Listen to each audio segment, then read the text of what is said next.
Imagine la scène. Une réunion importante, on te pose une question que tu n'attendais pas. À cet instant précis, ce n'est pas seulement ta compétence qui est interrogée.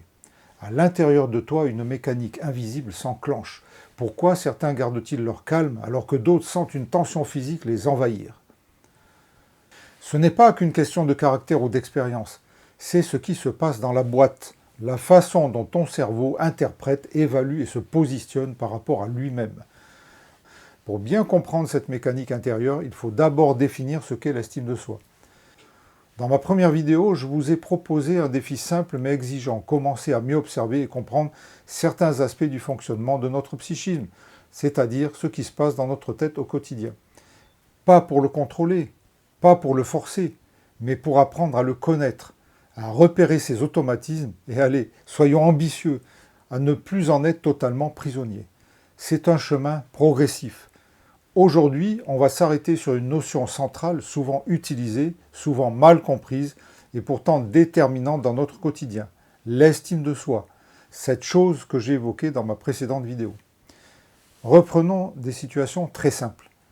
Une réunion, il faut prendre la parole, une question qu'on n'attendait pas, un échange où il faut donner son avis, prendre position, dire oui ou dire non, un échec qui nous sape parfois durablement le moral. Dans ces moments-là, ce qui se passe, ce n'est pas seulement extérieur.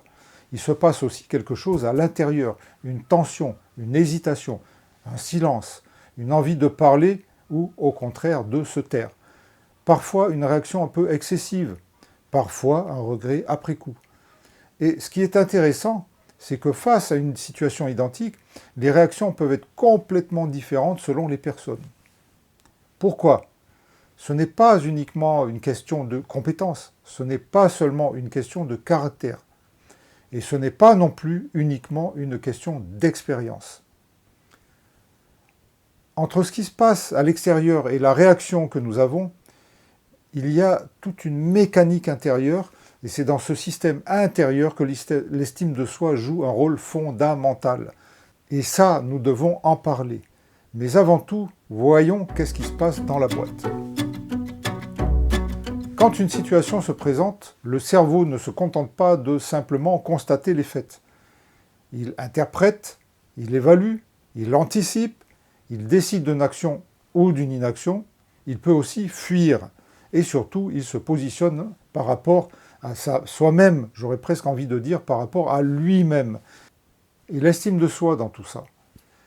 En première approche, l'estime de soi, ce n'est pas ce que vous faites. Ce n'est pas ce que vous réussissez ou ce que vous ratez. Ce n'est pas l'image que vous renvoyez. L'estime de soi, c'est la valeur globale que vous vous accordez en tant que personne. C'est la manière dont vous vous considérez vous-même, indépendamment de la circonstance du moment. Et cette estimation intérieure influence profondément la façon dont vous vivez les situations, bien avant toute autre considération. À ce stade, il est important de lever quelques confusions fréquentes. Mais avant tout, conformément à l'esprit de cette chaîne, il faudra vous y habituer, explorons les champs des définitions pour éviter les confusions et comprendre ce que l'estime de soi n'est pas.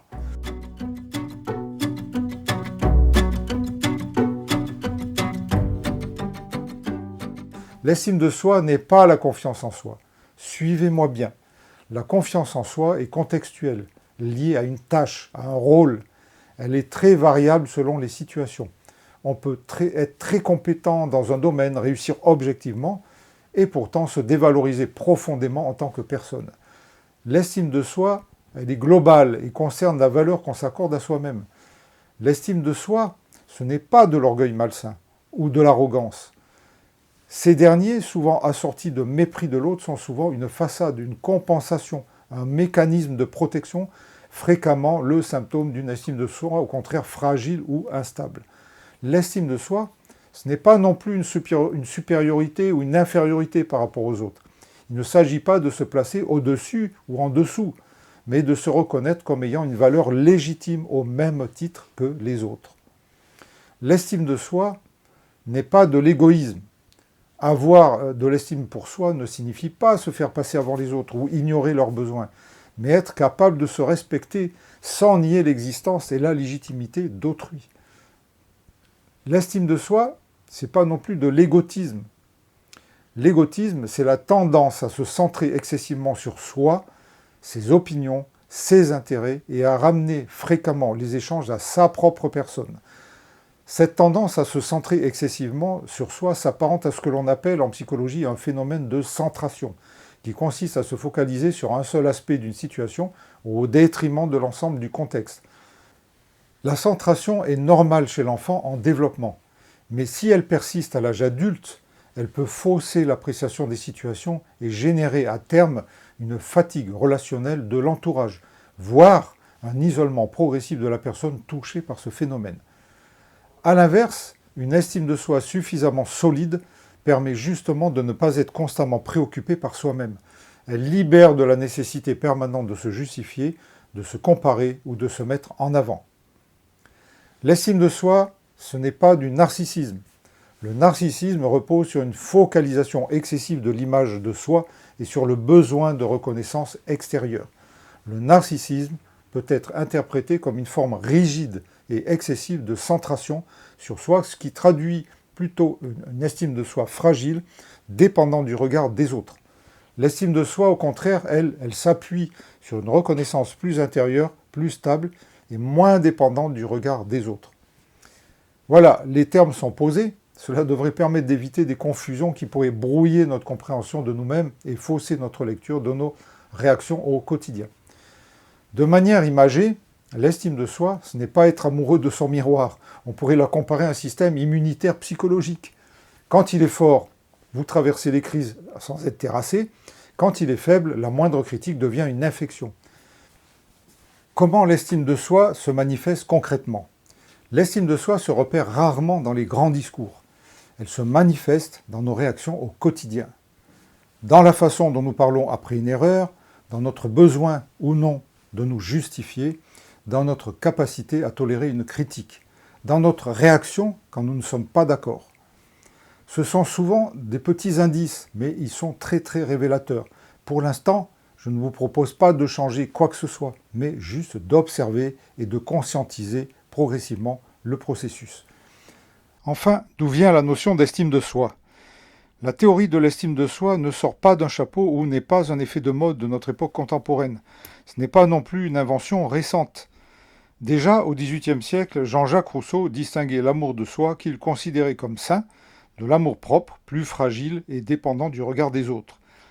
Au XXe siècle, des psychologues comme Abraham Maslow ont intégré l'estime de soi parmi les besoins fondamentaux du développement humain. D'autres auteurs, comme Nathaniel Branden, ont insisté sur la responsabilité personnelle et la cohérence intérieure comme piliers d'une estime de soi stable. En France, Christophe André a contribué à rendre ces notions accessibles au grand public avec une approche plus clinique et humaniste.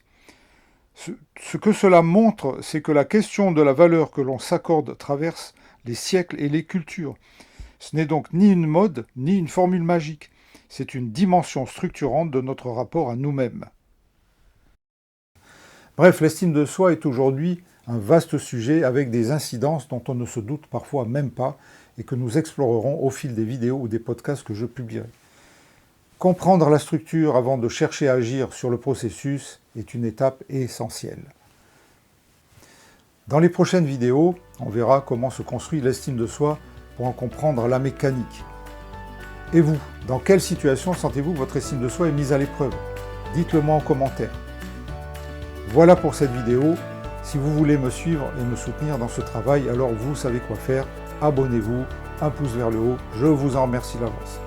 Et n'oubliez pas, il suffit d'un mot bien posé pour que tout commence à s'éclairer.